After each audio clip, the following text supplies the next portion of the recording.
Hi guys, Jendosi here. Mag-join na kayo sa membership natin para makita nyo agad yung sunod na part. Para maka-join kayo, click nyo lang yung unang link sa description. Malaking help to guys para mag-animated na yung stories natin. Yun lang at balik na tayo sa kwento.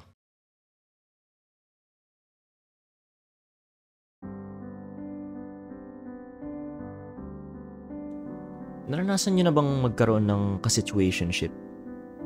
Yung convenient relationship? No label relationship?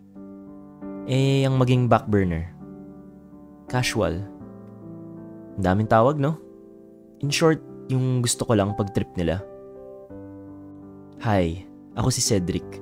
Zed for short. Yan kadalasan tawag ng mga tropa ko sa akin. Nag-aaral ako sa UST, Engineering.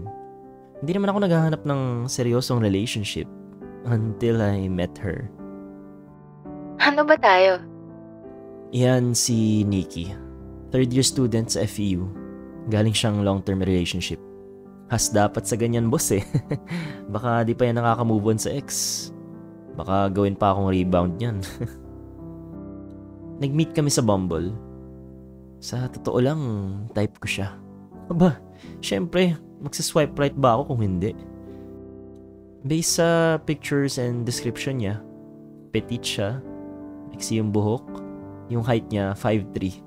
Saktong-sakto sa height ko na 6-footer. Ayos sa height difference ah.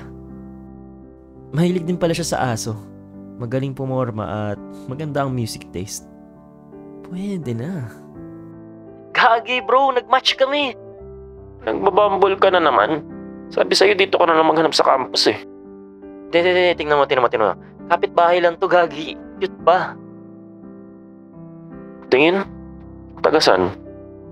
Pinakita ko sa kanya. Tumango-tango lang siya. Wow ah. Kala mo naman kailangan ko ng approval niya sa mga i-date ko na babae. Cute nga. Ayop ka bro. May bago ka na namang biktima. Naghahanap lang ng friend ah. OA ka pre. Bakit? Kandidato ka ba? Dami mo ng friend. Bawat school may representative ka. Ayoko nga. Dali na. Akala ko ba mag-move on ka na? Bilis, install mo na. Naku. Mag-heal na lang ako mag-isa. Ayoko ng bagong lalaki. Bakit ka magmumukmok? Ang daming lalaki dyan. Kanina pa ako pinipilit ni Jasmine mag-install ng Bumble. Yung dating app kung saan maghahanap ka ng kamatch mo, ganun. Paano ba naman kasi? Kakagaling ko lang sa breakup 5 months ago. Sa ex ko na si Ronnie, 5 years kami nun. At gaya ng ibang relationship, naghiwalay lang. Wala talagang forever no? Ako? Hindi nga ako mahilig mag-party or mag-dating apps, pero lahat ng yun natutunan ko sa loob ng 5 months dahil kay Jasmine. Ayan si Jasmine, best friend ko. Sobrang solid niyan. Ang sabi niya, kung gusto ko raw mag-heal, nasa bar at dating app ang sagot. Bad influence, di ba? Paano ka naman mag-heal kung magkakaroon ka ng bagong lalaki? Ano yun? Pag healed ka na dun sa ex mo, dito ka naman mag-heal sa bago. Cycle lang, pass sa ganyan. Gusto ko na lang sana ng tahimik na buhay. Malayo sa lahat, lalo na sa mga lalaki na lolokohin lang din naman ako. Pero sige na, pagbigyan ko na lang din tong si Jasmine. Sobrang kulit eh. Why not give it a try, diba? Mula first subject hanggang sa paglalakad namin papuntang next building para sa next subject, mukhang bibig na niya na mag-install na ako. As if naman kikitain ko yung mga lalaki dyan sa app na yan. Bahala siya. Yan na. Happy ka na? Nag-thumbs up pa siya sa akin kaya inirapan ko siya. Kundi lang kita best friend eh. So ayun na nga, tinry ko mag-Bumble for weeks. Pero pare-parehas lang naman mga lalaki doon. May nakilala pa nga akong poser. Ang gwapo-gwapo sa Bumble. Tapos nung nag-meet na kami, aba, iba yung mukha sa personal. Diyos ko. Naranasan nyo na ba yun? Nakipag-meet up sa di mo kilala tapos pagkita mo ibang tao yung nandun.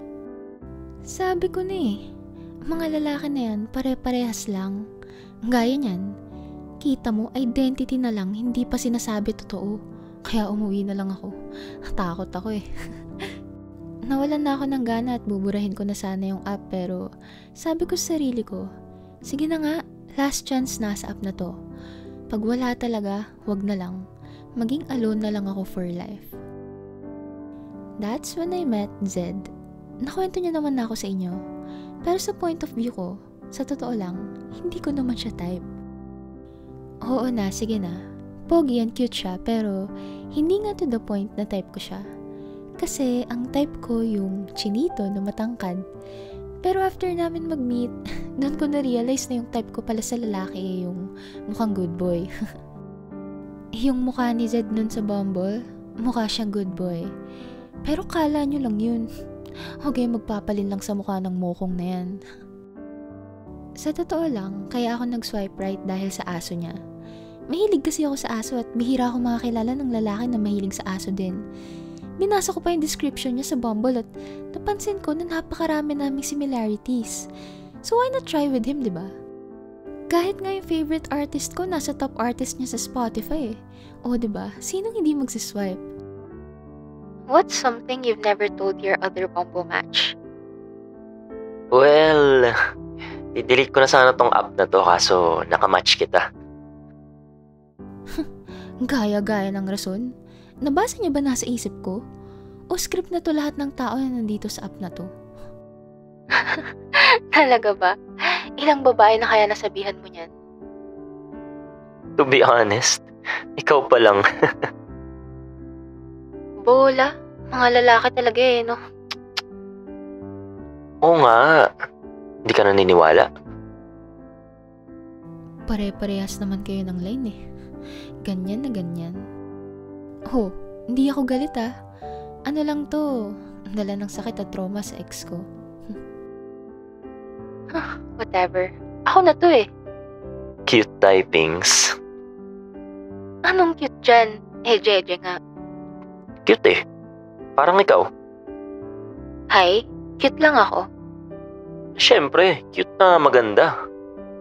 Good, good. So, what's up? Yo. Ano, ganito na lang tayo. I don't know. So, ano favorite number mo sa electric fan? Lame question naman. So, what made you swipe right pala? Gusto mo ba ng totoong sagot? Sige. Tell me the truth, ma'am. Ma'am, it felt so weird. Wala pang tumatawag sa akin na ganun. Ano ako, teacher mo? Pero kidding aside, parang may butterfly sa chan ko na nabasa ko yun ah. Konyo mo naman. RK ka ba? No. Wala akong pera if uutang ka. Feeling. Pag-aralin pa kita eh. Uy, sige nga, please. Marami ka pala pera eh. Ako na lang pag-aralin mo. Anyways, daming segue. So, ano na nga? What made you swipe right, ma'am? Cute ng dog mo eh. Dog ko lang? Paano ako? Cute din music taste mo. Ako. I'll think about it. First conversation pa lang namin sobrang na-enjoy ko na. Weird kasi hindi ko pa naman na-feel to sa mga previous na nakamatch ko sa Bumble. Pero iba energy nito ni Zed eh. Walang dull moment. Pero at the same time, nakakatakot baka mamaya poser din pala to. 1 week na rin kami magkausap. And guess what? Hindi na kami sa Bumble nag-uusap. Nag-improve na. Kasi nasa Instagram na kami ng isa't isa. Gusto niya pa sa Facebook. Sabi ko, hindi pwede no, masyadong personal. Mga friends and family ko lang nandun eh. Baka mamaya gawin mo akong kabit ah. Pinagbintangan pa ako ng mokong nakabit ko siya. Kasi Instagram at iMessage kami nag-uusap. Ang grabing humor yan ah. Bentang-benta sa akin. So, what you doing ngayon, ma'am? Lunch with friends. Ikaw? Same, pero gusto ko na sana umalis eh. Vacant ko hanggang 6 p.m. Di umalis ka. No, Ano, available ka now? Hoy, gusto mo ako makita? Paano kung oo? Paano kung ayoko? Hindi, wag. Sino ba naman ako? Sad boy. Joke lang, to naman, tampo agad. Hindi ka na nga dito. Saan ka right now, ma'am? Jollibee, sa Naval. I'm near lang. Labas ka. Kita tayo. Gusto mo ba makita yung next part? Click mo lang yung join sa tabi ng subscribe.